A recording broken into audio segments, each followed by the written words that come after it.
I want to start with a question. What is most important in a person? You might say it's energy, initiative, right? Sure, these things are amazing, but I'll be direct. If there's no integrity, none of that matters. In fact, without integrity, these qualities can turn into a ticking time bomb. Want an example?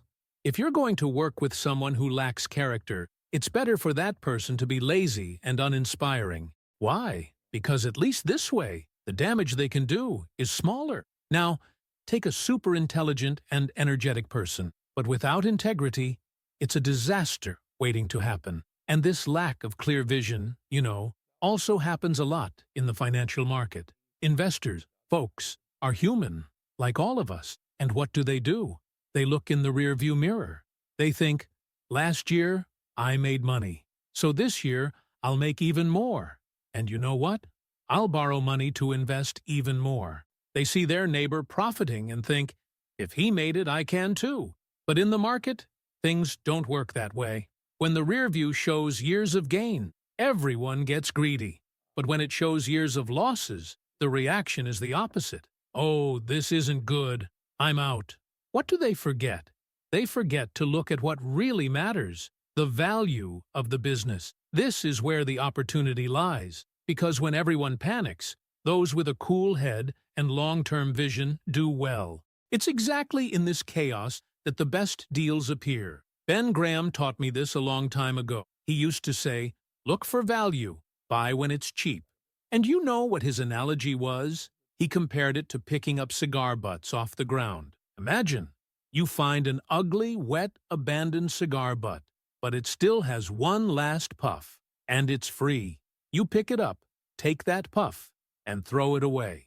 There you go, profit. Sounds a bit strange, right? But that's exactly what he did in the market. Bought super cheap companies, extracted the maximum value from them, and moved on to the next. Now, I'll be honest with you, this approach works, but it has its limits. I did this for years, but I came to a conclusion. Folks, why settle for crumbs when you can have the whole feast? It's much smarter to pay a fair price for something amazing than to go for the cheapest option and end up with something mediocre. And more, I only invest in things I understand. And when I say understand, it's not just knowing what the product does. It's understanding how this business will behave in 10, 20 years. For example, do you think the internet will change how people chew gum? Of course not. Companies like Wrigley, which make brands like Juicy Fruit, will be around for decades. That's the kind of predictability I'm looking for. Because if I can't predict a business's future, I simply move on to the next. Now, let me tell you something. The worst mistakes I've made weren't the businesses I bought that went wrong. They were the ones I knew I should have bought and didn't. That hurts more than anything else. There was a moment, for example, when I could have bought Fannie Mae for a bargain. Everything was there. It was obvious it was a good deal. But I stood still, overthinking, and the opportunity passed. And you know what that cost? Billions. Billions that will never appear in any report, but that I know I lost. The truth is, life won't give you hundreds of great opportunities, maybe 20 if you're lucky. Imagine this. You get a card with 20 punches. Each time you make a big financial decision, a punch is used. Now, think carefully. Would you use a punch any time, with any deal? Of course not. You'd choose carefully, right? That's the mindset we need. Focus on the big opportunities and total commitment when they appear. And once you commit, there's no point in running at the first sign of trouble. When I buy a business, I don't sell just because someone offers a fat check. It doesn't matter if the value triples. Want to know why? Because to me, these businesses are like family. I wouldn't sell my businesses like I wouldn't sell my children. It's a matter of principles. Now, of course, if things change fundamentally, like the business management or the industry economy, then the conversation changes. But selling just because the price went up? That's not how I operate. My focus is on the long term. Let's talk about something everyone should understand. Intrinsic value. What is it? It's what a business is truly worth, based on the money it will generate in the future. It's not about trends, hype, or rumors. It's about simple math. How much money will come in? when it will come in, and how certain you are of it. That's what matters. If you buy a farm, you think, how much will it yield over time? The same goes for a building or a company. The only reason to invest money today is because you believe you'll receive more in the future. That's investing. The rest is speculation. If you can't calculate that, don't buy.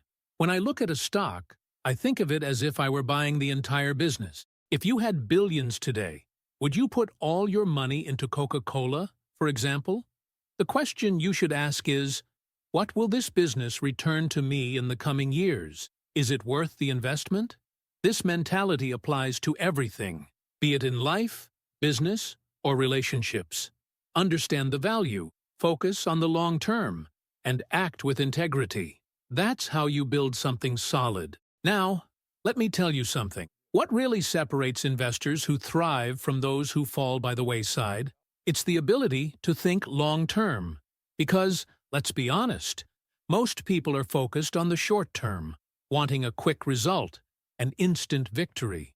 But real success, the kind that transforms lives, comes from a much bigger vision. When I evaluate a business, what I most want to see is its ability to grow internally. That is, not only generate money, but use that money intelligently to become even more valuable in the future. Think of Berkshire Hathaway. We've never paid dividends to our shareholders. Never. And you know why?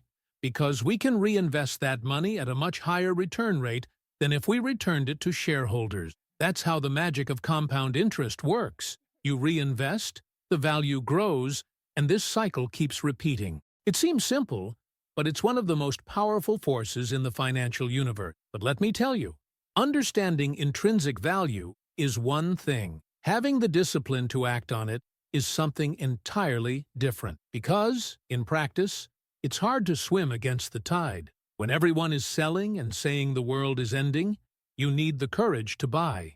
And when everyone is euphoric, buying without thinking, that's when you need to stop, breathe, and assess if it makes sense. Investing is not about following the herd. It's about thinking for yourself. Want to see how this applies to life? How many times have you made decisions because you saw everyone doing the same thing? It's almost automatic, isn't it? But if you want different results, you need to act differently. It's like that saying, if you do what everyone does, you'll have what everyone has. And that, honestly, is not enough for those who want something big. Now, an important thing. Not every investment will be right for you. Sometimes the deal looks amazing on paper, but it's not in your circle of competence. What's that? It's what you know well enough to make a confident decision. I'll give you an example. I never invested in Microsoft. Not because it's not a good company, but because I don't deeply understand their business model. And if I don't understand, I have no right to invest. It's as simple as that. I prefer to focus on what I know works. This brings me to another crucial point. Saying no. It's easy to get excited about all the opportunities that appear, but the secret to success is learning to ignore 99% of them. It's counterintuitive, I know. But, as I said before, life won't give you hundreds of chances. You need to choose well, bet on the best, and say no to the rest. And that requires discipline. When you say no to what doesn't make sense, you make room to say yes with everything when the right opportunity comes. And when that happens, you need to act with full force. No hesitation, no what if. The best opportunities are those you embrace without looking back. Now, back to the market. You know what confuses people the most? They think the price of a stock is the same as its value. It's not.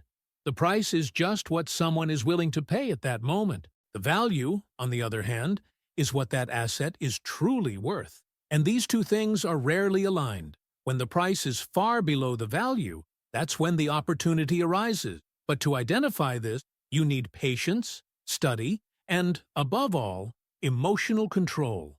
And you know what?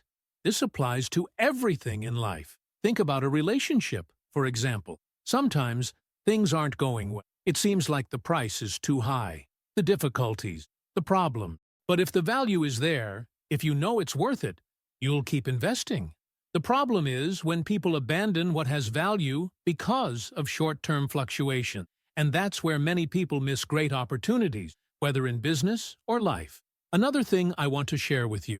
The greatest rewards come when you can stay firm in uncertainty. It's easy to be optimistic when everything is going well. It's hard to stay calm when the ground seems to be crumbling. But, in reality, it's these moments that define who you really are. Because it's precisely in tough times that the greatest opportunities appear. But they don't come wrapped as gifts. They come disguised as problems, as challenges. It's up to you to have the courage to see beyond. And I'm not saying it's easy, far from it.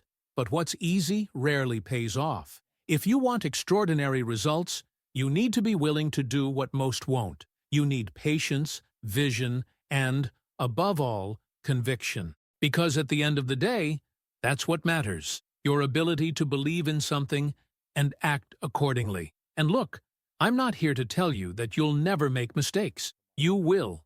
We all do. But the mistakes that really matter are not the ones we make. They are the opportunities we let pass. If there's something I want you to take away from this today, it's this. You don't need many opportunities to transform your life, but when one appears, you need to grab it with force. Don't wait for guarantees. Don't stand still thinking about what if. The greatest rewards come to those who have the courage to act, who trust the process. And remember, mistakes will happen. They are part of the game.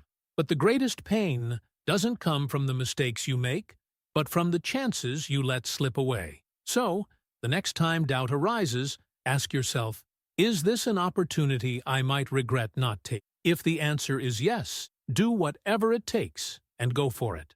In the end, success is much less about luck and much more about discipline, focus, and patience. It's about building something that has real value, something you can look at in 10, 20, 30 years and say, I did that.